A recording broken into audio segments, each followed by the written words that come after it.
Pero bueno, pues hoy es viernes y los viernes nos da mucho gusto que nos acompañe, que nos comente, que nos platique, que saque esas anécdotas tan extraordinarias que tiene ahí en el baúl de los recuerdos nuestro amigo Joaquín Robles Linares, historiador de este programa. Y bueno, hoy un tema, pues está padre el tema, Joaquín, el ferrocarril, la historia del ferrocarril aquí en el estado de Sonora. Y felicidades por el árbol de Navidad.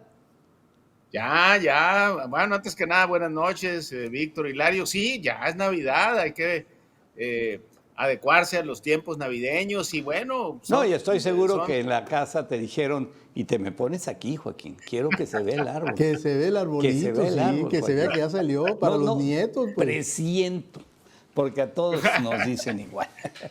No, fue un acuerdo. Aquí todo se hace por consenso. Eso, lo que tú digas, mi amor, dice. Así como la 4T por consenso. Pero no le vas a quitar ni una coma, te dijeron. Joaquín, adelante, pero platícanos, Joaquín, la historia del ferrocarril en Sonora. mira, es una historia muy interesante y que además tiene correspondencia con la actualidad porque se está construyendo un tren que pues de repente ahí misteriosamente empezaron a salir fotografías y además por una ubicación pues que es complicada porque es un lugar, no sé si ustedes lo conozcan, el área de Cocóspera, es uno de los lugares más bonitos del estado, no nomás dicho por mí, sino reconocido por muchos aquellos que conocen el estado. Esto trae a colación pues precisamente lo que fue el ferrocarril en el estado. Es tan importante el desarrollo del ferrocarril que hay un antes y un después, e incluso hay un desarrollo de las ciudades, incluyendo la capital. ¿Por qué? Porque bueno, la construcción del ferrocarril tuvo antecedentes previo a su inauguración en 1881, empieza a construirse desde 1879 y coincide con una situación peculiar. Se traen la capital de Sonora, que estaba en Ures, se la traen en 1879 cuando empieza la construcción, curiosamente coincide, a Hermosillo, nunca más se vuelve a ir de aquí. También por una razón, el ferrocarril pasaba por aquí, no pasaba por Ures. Ures se quedó reducido y Hermosillo pues tuvo una explosión demográfica notable. Para 1881, el ferrocarril se inaugura, primer tramo que se hace es Guaymas-Hermosillo. ¿Por qué? Pues que Guaymas era un puerto, era la puerta al mundo de Sonora, era un puerto muy importante. Si ustedes se trasladan a la época, ¿cómo le hacía un viajero antes del ferrocarril? Bueno, pues iba en diligencia y de ahí, si quería ir al centro del país, tomaba una diligencia a Guaymas. Llegaba a Guaymas, se quedaba en Guaymas y ahí, esperando que hubiese buen tiempo, pues subía un barco, llegaba a San Blas o a Mazatlán, de ahí se bajaban, iban a Nayarit y en fin, hacían un tramo muy largo. El ferrocarril realmente trajo la modernidad y además consolidó ciertas ciudades, en este caso Navojoa, en fin, Hermosillo y particularmente Nogales. Nogales era un pequeño rancho. Si ustedes se van a mediados del siglo XIX, las fronteras importantes estaban en el Sázabe y les voy a dar un dato que a lo mejor mucha gente no conoce. En el Sázabe, Quitobac, otros lugares, también existían cruces como para allá cerca de Agua Prieta, pero en el Sázabe hay un dato interesante porque José Vasconcelos, el gran pensador mexicano y filósofo, vivió de niño en el Sázabe. ¿Por qué? Porque su papá era funcionario de las aduanas. Y ahí él, de hecho, hablaba perfectamente bien inglés porque de ahí del Sázabe lo mandan a una ciudad de Coahuila y entonces estudia la primaria en las escuelas norteamericanas. Y era tan importante el Sázabe que incluso ahí vivió él de niño. El ferrocarril vino a cambiar toda esta dinámica. Se inaugura en 1881 el primer tramo y para 1882 queda el tramo que era Hermosillo-Nogales. Obviamente el cruce que ustedes conocen, es la misma vía que va desde la época. Curiosamente, la primera locomotora la traen en barco, la bajan en Guaymas, es todo un acontecimiento, meter a los rieles. Los rieles venían de Inglaterra. Estaban no se hacían en México. No, venían de Inglaterra por barco, cruzaban el Atlántico, ¿El Panamá? bajaban hasta allá, cabo, lo que es la Patagonia, Pues cruzaban sí, el Pacífico y llegaban a está el canal de Panamá, ¿no?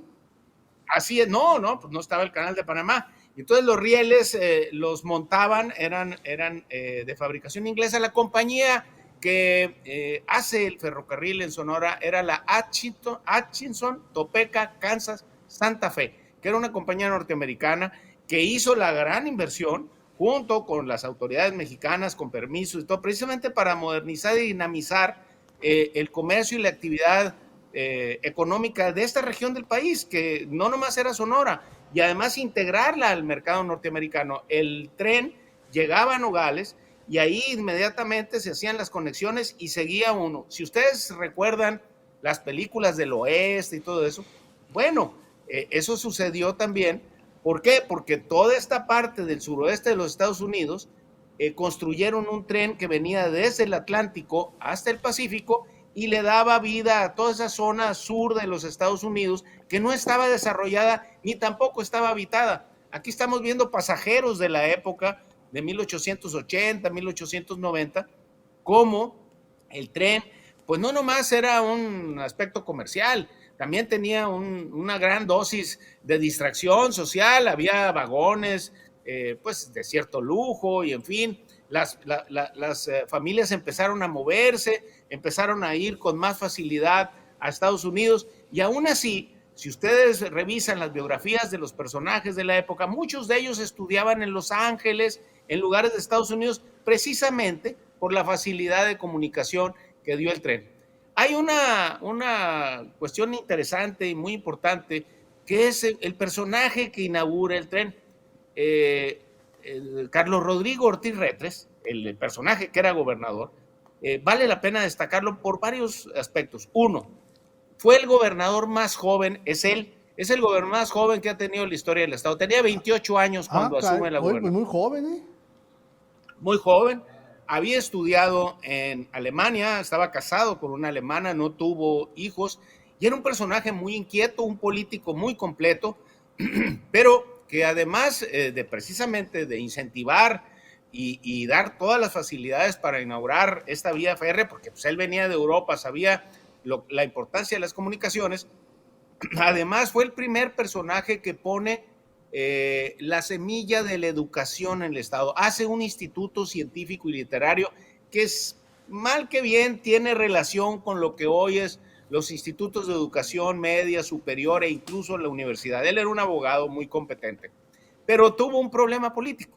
Se pelea con los que lo habían entronizado en la gobernatura, algo que me imagino que ustedes han visto de este tipo de historias en la vida política de México. No de siempre, ¿no? Sí, en algún lugar. Sí. Él se enemista particularmente con dos personajes, con el general Luis Emeterio Torres y además con Ramón Corral. No, fíjate, el hombre más, después de Porfirio Díaz, el más poderoso que está en México. Imagínate, se enemistan y además para 1883 renuncia. Prácticamente es la primera vez en el estado que expulsan un gobernador, o sea, lo tiran de la gubernatura, pero a fin de cuentas el personaje quedó ahí, incluso se va del estado, se va a la Ciudad de México. Hay biografías que no le hacen justicia, hay una particularmente donde hablan que termina sus días en la Castañeda, que había quedado mal en sus facultades. Nada más para precisar, ¿qué es la Castañeda para la...? Un manicomio. Un manicomio, donde enfermos mentales allá en la Ciudad de México. Así es la Castañeda. Fíjate, qué bueno que me dijiste que precisara, porque pues, no todo el mundo puede saber qué es la Castañeda. Sí. La Castañeda era un manicomio en la época porfiriana, incluso inaugurado por Porfirio Díaz, y además era muy famoso porque ahí utilizaban precisamente no nomás para los enfermos psiquiátricos, sino también para muchos que eran desafectos al régimen. Como ahora, ahí. Pues también, donde quiera. No, y además era muy común decir que si decías una tarugada, te decían, te voy a llevar a la Castañeda. Y digo, la Castañeda. Sí. Así es. Que ya quién sabe en qué quedaría ese edificio, ¿no? quién sabe, fíjate, no tengo noticia, quizá exista ahí antecedentes o quedara el edificio, pero era muy famoso. La realidad es que él sí tuvo crisis de carácter psiquiátrico, la superó sin problema. Con los años él se hace consejero de los revolucionarios sonorenses y morirá por ahí cerca de los años 30. Pero a fin de cuentas es el hombre que inauguró las líneas de ferrocarril en el estado. Y el ferrocarril cambió la vida por completo de la ciudad de Hermosillo. Miren, les voy a dar un dato nomás en números. Nogales no tenía gente, no había un pequeño rancho que se llamaba Los Nogales, de la familia Mascareñas, de otros personajes que tenían ahí propiedades. Para a finales del siglo XIX ya vivían 3,000 personas. Por el tren y la frontera que se hizo ahí. Fue una población que tuvo un dinamismo muy, muy importante. El tren fue parte de la vida social, política, pero también revolucionaria. Esa es la antigua, no sé si Hilario se acuerde, es la estación de ferrocarril. ¿Cómo no? Ahí la ves, más o menos, sobre la carretera, llegando todavía la ves, Joaquín, del lado derecho. Ahí está todavía, es una construcción modernista de los años finales de los 50. Tengo entendido que estas construcciones, junto con un arco que hay en la entrada de la aduana, de la aduana mexicana, están hechas por el arquitecto Pani, el proyecto. Este es el interior de aquella estación de ferrocarril, que era muy famosa, ¿eh? Era una estación muy famosa, iba mucha gente, en fin, políticos, personas, había mucha actividad arriba de los trenes. Hay que recordarle a nuestro público joven que en los trenes viajaba gente, no más viajaba carga como ahora, pues, ¿no? Viajaba más gente que carga, esa es la verdad. Así es. Esta es la que está ya saliendo al norte por la colonia San Luis, ahí está el puente, esa es la vieja estación. Pero anteriormente estaba la pera del ferrocarril que estaba sobre donde está la Matamoros. Ahí hay una fotografía que tiene producción donde está la pera de ferrocarril. Bueno, la primera estación que hubo estaba contra esquina de lo que es el molino harinero del hermosillense, el molino que está en la calle Revolución y Transversal. Bueno, esta es la pera. Después se hace esta pera de ferrocarril porque la gente también a lo mejor no se acuerda. Por el Boulevard Transversal, Hilario, Víctor, cruzaba el ferrocarril, entraba a Hermosillo por esa zona. Hasta que quitan las vías, hasta hace unos años, todavía estaban ahí hace poco las vías. Bueno, hace unos años. Hace poco. Sí, enfrente del mariachi todavía hay vías todavía ahí en el mariachi que no las quitaron. Hay vías, pero no se usan, ¿verdad? Pero antes llegaba incluso hasta lo que fue antes Librolandia, pues para darnos una idea, entraban hasta ahí, daban la vuelta y era la pera del ferrocarril. Sí, para que ubiquen, lo más ahorita conocido es la funeraria San Martín, toda esa zona que está ahí. Ándale, toda esa zona que está ahí. Antes estaba ahí cerca, contra esquina, y de hecho, por eso se acostumbraba en Hermosillo ir a comer gorditas con Doña Chagua, porque había unos restaurantes de mesitas, le decía la gente, y la gente se iba en las tardes a ver los ferrocarriles y a ver la llegada de los pasajeros, y pues ahí cenaban gorditas, tacos dorados, pozole, menudo, en fin, lo que se servían, lo que hacían las cenadurías hace muchos años. Bueno, ahí estaban, pero así estaban también en otras partes del estado, porque lo que era, por ejemplo, Benjamín Gil, crece Benjamín Gil siendo una estación de ferrocarril. Benjamín no existía nada, realmente crece a raíz de la estación de ferrocarril, cuando de ahí se hace el ferrocarril que va a Baja California, que ese será ya en los años 40. Ya para finalizar, porque este tren es nuevo, este que se está haciendo y está entrando por una parte, pues que no teníamos noticia, además no sabemos qué hay del otro lado. Cuando se construyó este ferrocarril, sí había construcción del otro lado y había un acuerdo entre países precisamente para unir los ferrocarriles. E incluso hay un detalle, el ancho de vías fue en función de los trenes norteamericanos para que las mercancías y los pasajeros no tuvieran problemas al cruzar la frontera.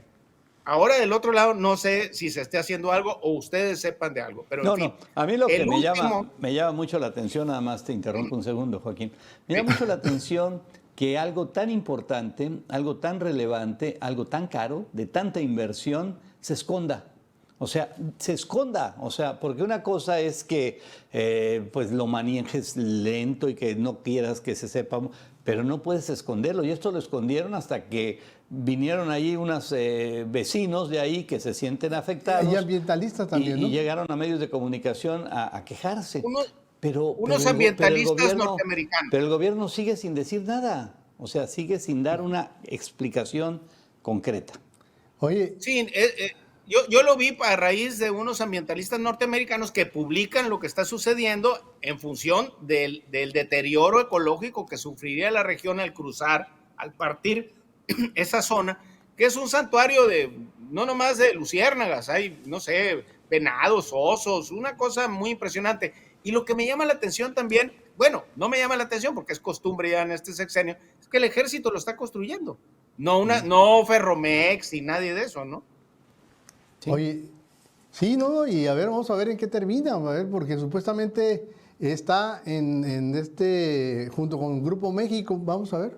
Bueno, yo como muchos avalo y me encantaría que México fuera un país de vías férreas para desplazarnos como tú vas a Europa y es impresionante. Tú te mueves en tren a una velocidad que ni el avión te la da en países, en toda Europa prácticamente. O sea, México me encantaría, nada más que se haga bien. Eso es todo, hay que hacerlo bien. Y el tren no es barato, sí, para que se sepa, ¿no? No, y además te voy a decir una cosa, las vías ahorita son para tren de carga, velocidad lenta. O sea, no puedes moverte a velocidad tipo Europa o tipo Estados Unidos porque las vías no te dan para eso. Es muy peligroso. Oye, antes de que... La red ferroviaria europea es un ejemplo, pero es costosísima. Todos los países la subsidian. Hay un solo tramo en Francia, un solo tramo que es rentable. Todos los demás en toda Europa pierden dinero. Pero es una costumbre, es una especie de tradición que los gobiernos no tienen problema. El este de los Estados Unidos también tiene una red ferroviaria muy importante. Bueno, desde Tucson a Arizona te puedes ir, cuesta creo que $66 el boleto de ferrocarril desde Tucson a Los Ángeles, pero también está subsidiado. O sea, yo no estoy peleado con eso, simple y sencillamente que pues, dejó de ser rentable contra las carreteras y los aviones.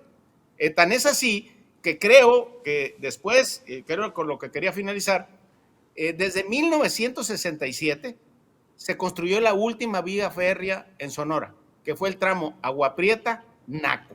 Eso no sé si está en operación, está en funcionamiento, no tengo idea. Cambiaron la dinámica de los trenes a partir del sexenio de Zedillo, pero a raíz de esa última construcción viene esta, que la realidad pues no sabemos ni cuál es el objetivo, si va a ser de carga, pasajeros, turístico, no tenemos información. Oye, antes de que terminar, nada más la anécdota, cuando estaban en La Pera, que estaba el ferrocarril en La Pera, mucha gente iba al parque, al Jardín Juárez, a pasearse un rato, y aprovechaban los políticos para hacer mítines ahí.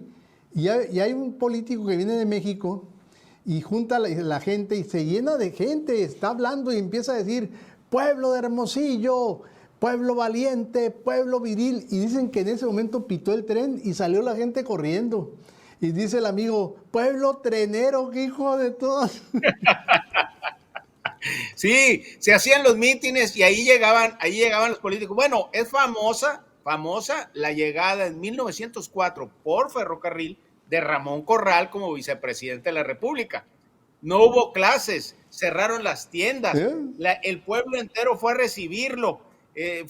Hubo festivales, se editó un libro, es impresionante y todo empieza con la llegada en ferrocarril de él. Cada estación de ferrocarril iban poniéndole unos monumentos, no sé, es algo muy, muy interesante. Joaquín, muchísimas gracias. Se nos acabó el tiempo, lamentablemente, pero extraordinario tu conversación, tu historia y tus conocimientos. Gracias, Joaquín Robles Linares, historiador y amigo de este equipo. Buenas noches, Joaquín. Buen fin de semana. Buenas noches. Un saludo a todos.